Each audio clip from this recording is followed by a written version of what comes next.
Today, what I want to do is consider a question about culture and history. Do cultural attitudes impact how we as a people think about historical figures from the past? The obvious answer to this question is yes, of course. As our culture changes, the prisms through which we look change. Our standards change. Our perceptions of good and bad change. That doesn't mean, by the way, that what is right and wrong change, but maybe what we think is right and wrong change. Oh, that's a really big discussion.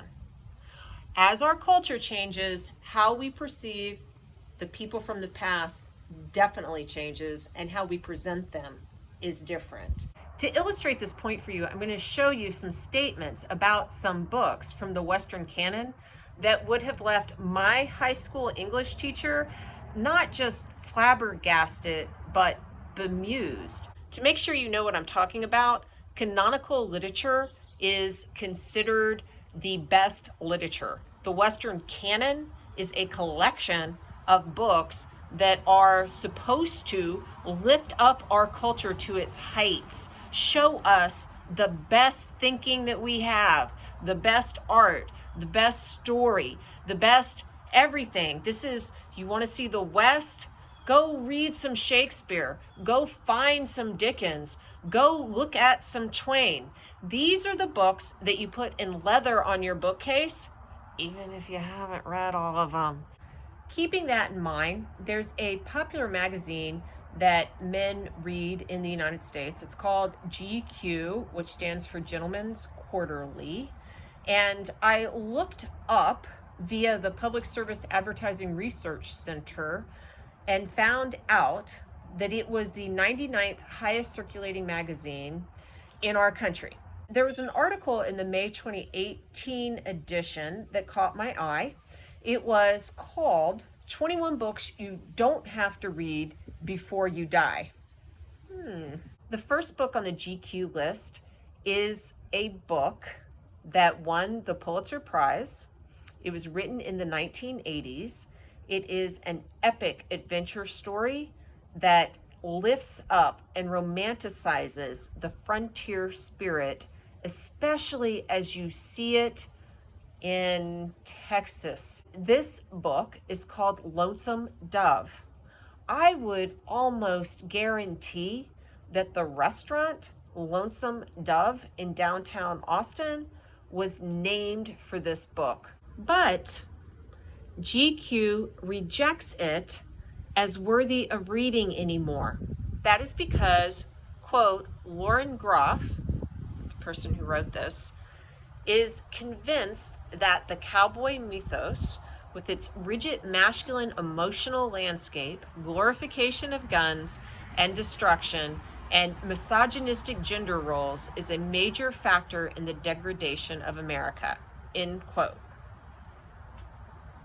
Culturally speaking, would those statements have carried any weight in the 1980s?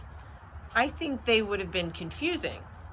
Yet today, do those statements carry weight with many Americans?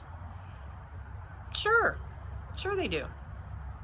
So let's look at number 2 on the GQ list. This book is the source of my college dog's name, a golden mutt that I picked up at the pound. He had a black tip tail and an independent spirit, and he absolutely hated phonies. My dog could see through a phony 10 miles away.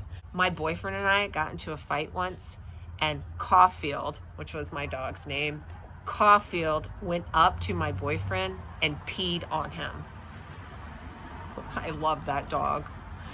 Regardless, The Catcher in the Rye by J.D. Salinger was rejected by GQ, or at least a writer for GQ, as not worthy of being a canonical work. Of course, it's completely fine to always talk about which books should be in the Western canon or the American canon. I personally think the canon should expand and has expanded to include more voices over time, but Catcher in the Rye captures being a teenager in a certain phase of life so well. I don't care what y'all, I took the same train that Caulfield took.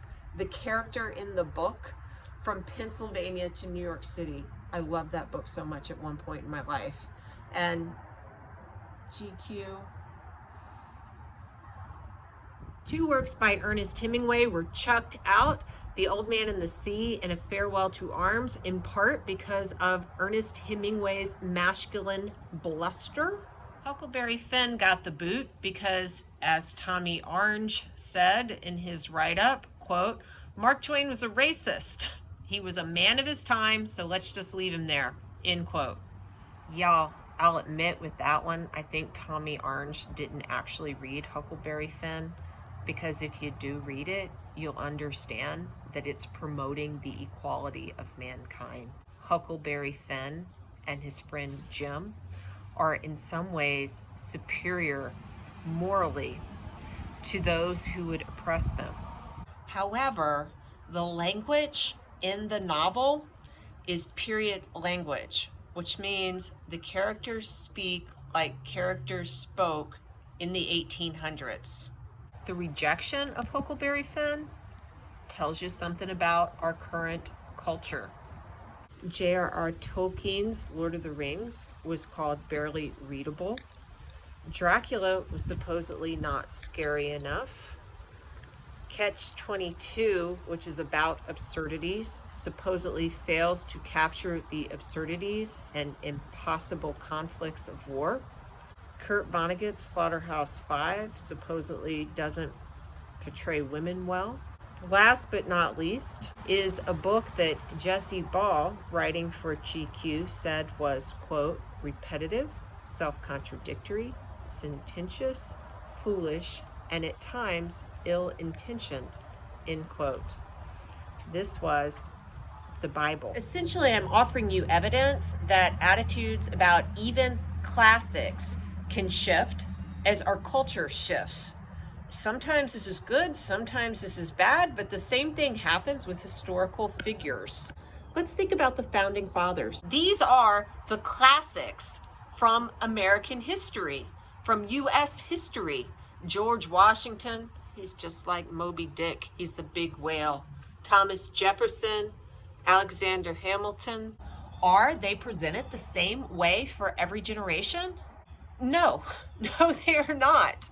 Sometimes they're revered more, lifted up, put on pedestals. Sometimes they're torn off their pedestals, and sometimes that's quite literally. The interesting thing about Hamilton is that it hooks into some cultural waves that allowed it to really rise up. Yes, it has catchy music. Yes, musicals are popular in the United States, but there are lots of musicals that fail. And while I love history, there are all kinds of reasons that people don't necessarily love going to see plays about history. What's unique about the play? For one, it came out when we had our first Black president in the White House. All of the casting is multiracial, this play. George Washington is Black in the play. Why is that? It's not trying to keep to historical accuracy, it's trying to broaden people's ability to look back in time and accept that this is part of their story too. It doesn't matter what you look like. It doesn't matter if you're Black or white. There was a chief executive now who was Black. Second, Alexander Hamilton is presented as an immigrant. Now, he really just moves from one part of the British Empire into another part of the British Empire. But, how do you have to interpret Hamilton in this moment as an immigrant that makes good? Does this have anything to do with the fact that immigration has been a flashpoint in our culture for a long time? I think so. I've seen this play 3 times live. Once on Broadway and twice in Austin. And you know what line always gets the woo woo and lots of applause? It's when they're at Yorktown and Alexander Hamilton is talking to the Marquis de Lafayette, and they say immigrants, they get the job done. The Marquis de Lafayette was definitely not an immigrant. He was a French dude, and he wasn't becoming an American when they do their little high five fist bump thing. But we're highlighting how immigrants are good in this moment in time as part of our culture. Now, the truth is, I think Lin-Manuel Miranda wrote a straight up love song to the United States. I think that there's so much in that play that celebrates who Americans are as a people, and that's wonderful. We should celebrate the country. You have to have something to be proud of, man. Otherwise, it's very difficult for people to come together about anything. I think that Hamilton was able to create a bridge between people. People want to be unified in the United States. I really think that they do.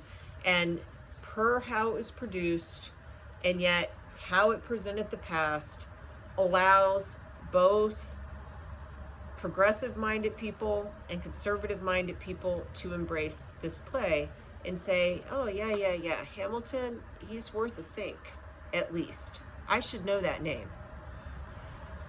Let's go back in time to the 1940s when FDR was still in power. There was another play on Broadway. It was called The Patriots. It was written by a guy named Sidney Kingsley, and Roosevelt wanted it performed in DC as well. This was shortly after the Great Depression. Who's the bad guy in the Great Depression? Bankers. Who do you think is going to be the bad guy in the most popular play on Broadway in the 1940s? Alexander Hamilton is presented as a conniving guy, and Thomas Jefferson, who is a champion for the farmers and the agrarian way of life, which was extremely important still in this period, he's the guy. He's the hero.